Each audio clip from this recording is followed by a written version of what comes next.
আমি আরবিতে লিখে দিচ্ছি। ওকে। আচ্ছা, আমি একবার দেখাই দিচ্ছি।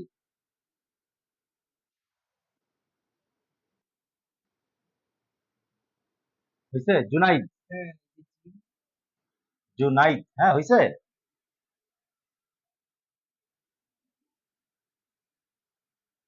পারবা তুমি লিখতে এটা? ওখানে পারবা? এখানে লেখো তাহলে, এই যে এই জায়গা শুরু করে নাও।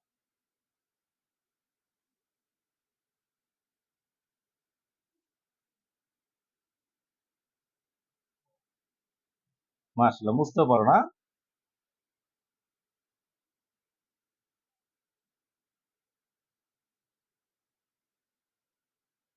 আগে পুরোটা লিখে ফেলো, পরে জবর জেড পরে দিবা।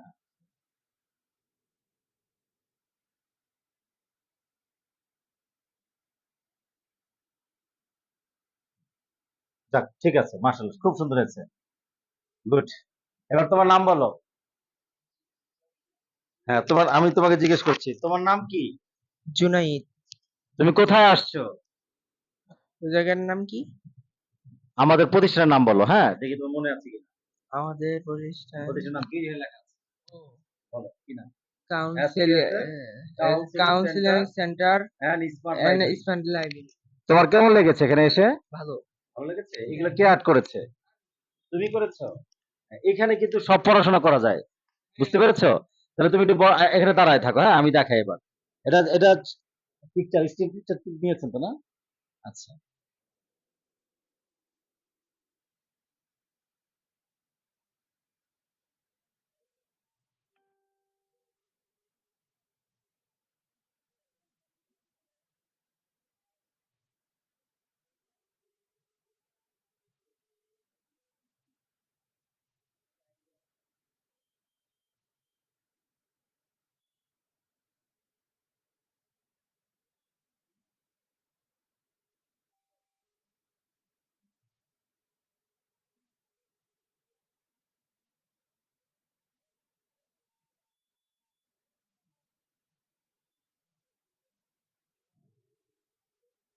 এবার আমি এটার ভিতরে যাচ্ছি, তোমার পড়াশোনার মধ্যে যাচ্ছি, ওকে? এই যে আমি আজকে এসে লিখলাম, তোমাকে এটা শিখাবো চালানো, ওকে? যে আমি কিভাবে যাচ্ছি, দেখো।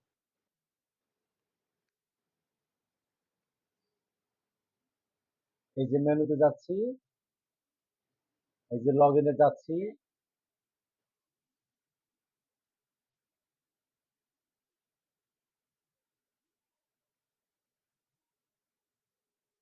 তোমাকে শিখালে তুমি পারবা, হ্যাঁ। এরপরে মনে করো এখানে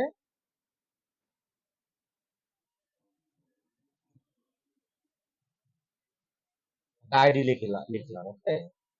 2 4 5 পাসওয়ার্ড আইডি দিলাম, দেখছো এসে পড়েছে। এটা লাইবা জাহানুরিন। উনি আমেরিকায় থাকে। কোথায় থাকে? আমেরিকা থেকে আমাদের কাছে পড়াশোনা করে, ঠিক আছে? হ্যাঁ, এবার তুমিও আমাদের কাছে পড়াশোনা করবে, ওকে? আচ্ছা, আজকে একটা গল্প শুনে তোমাকে। তুমি গল্প পছন্দ করো? একটা গল্প, এই দেখছো, এই গল্প আছে, অনেক সুন্দর একটা গল্প, অনেক সুন্দর। আমি আগে শুনে দেখাই, তারপর তুমি।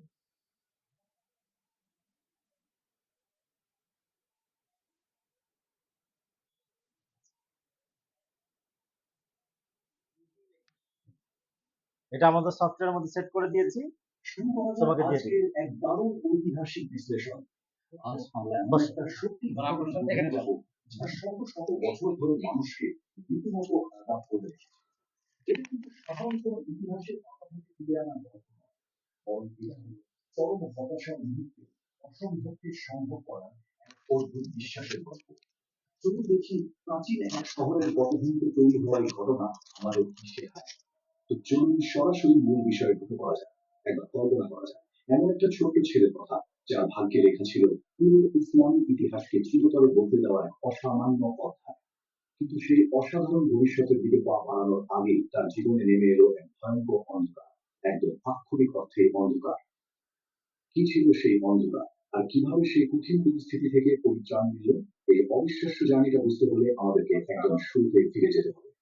প্রথম পথ, বোখারার ছোট্ট ছেলে মোহাম্মদ ইবনে ইসমাইল। অনেকদিন আগের কথা। প্রাচীন আর অপরূপ সুন্দর এক শহর বুখারা। সেই শান্ত মনোরম শহরে একটা ছোট্ট ছেলের দিনকাল কাটছিল একদম নিশ্চিন্তে। ছোট্ট মোহাম্মদের বয়স তখন আর কতই বা হবে। সে সবেমাত্র চারপাশের সুন্দর পৃথিবীটাকে একটু একটু করে চিনতে শুরু করেছে। চারপাশের রং, আলো, মানুষের কোলাহল সবকিছুই তার কাছে এক বিশাল বিস্ময়। শৈশবের দিনগুলো যেমন বাঁধভাঙা আনন্দের হয়, ঠিক সেরকমই আনন্দ নিয়ে ছোট্ট মোহাম্মদের জীবন শুরু হয়েছিল। আজকের পৃথিবীতে এই ছেলেটিকেই সবাই অত্যন্ত শ্রদ্ধার সাথে ইমাম বুখারী নামে চেনে। দ্বিতীয় পর্ব, হঠাৎ নেমে আসা অন্ধকার, চোখের আলো হারিয়ে যাওয়া।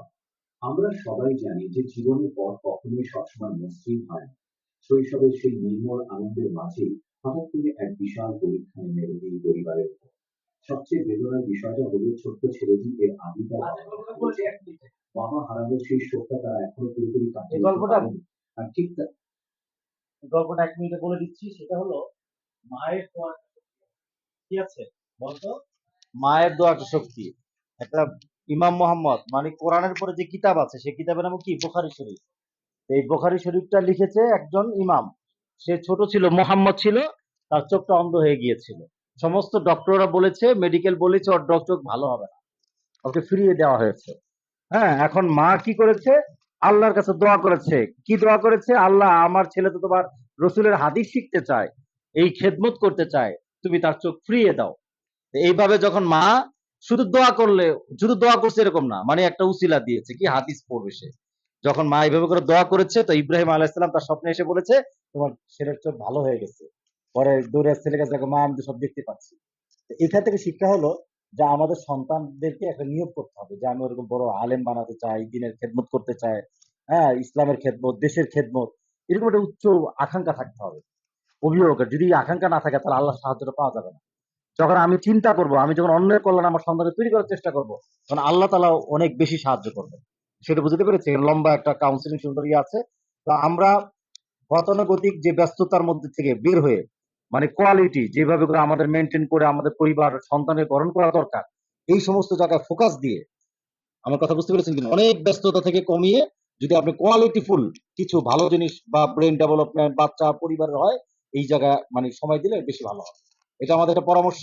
আর বাচ্চার পরিবর্তন, বাচ্চারা আল্লাহ তাআলা কার দ্বারা কি খেদমত দিবে আমরা কিছু জানি না। অসম্ভব খেদমত কিন্তু হয়ে যেতে পারে। ঠিক আছে, আলহামদুলিল্লাহ। আমার এই সফটওয়্যার কিন্তু অলরেডি 17 লক্ষ লোক করেছে, দেখেছে। আমি কিন্তু একটা সফট করে 17 লক্ষ পেয়েছি, কিছুদিনের মধ্যে 1 কোটি হয়ে যাবে। হ্যাঁ, এরকমই কিন্তু অসম্ভব কোনো কিছু না। এই যে নিয়োগ করেছি যে 87,000 গ্রামে 87,000 আমার সেন্টার তৈরি হবে। তো আল্লাহ তাআলা কার দ্বারা কি হবে আমি তো জানি না। তো এখন কথা হলো যে এরকম আপনার সন্তান দ্বারা কখন কি হবে আমরা কেউ জানি না।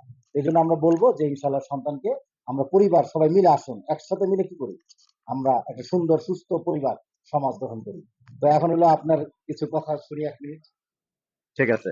তো তাহলে দেখা হবে ইনশাআল্লাহ। আজকে সেশনটা এখানে শেষ করছি। আসসালামু আলাইকুম। ওয়ালাইকুম আসসালাম ওয়া রাহমাতুল্লাহ।